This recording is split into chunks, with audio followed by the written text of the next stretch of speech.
Disa prej këndeve të lojrave për fëmijë në qytet nuk janë në gjendje të mirë dhe kanë nevojë për mirëmbajtje.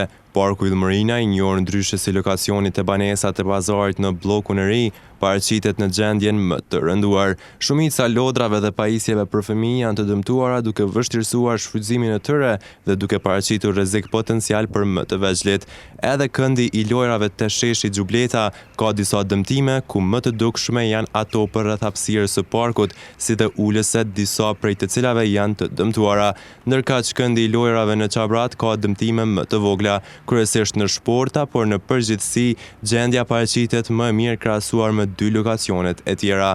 Banorët, të cilët nuk pranuan të flasin para kamerës, shprehen se përveç mungesës së mirëmbajtjes institucionale, shpeshherë mungon edhe kujdesi i duhur nga vetë fëmijët dhe prindërit për ruajtjen e hapësirave publike.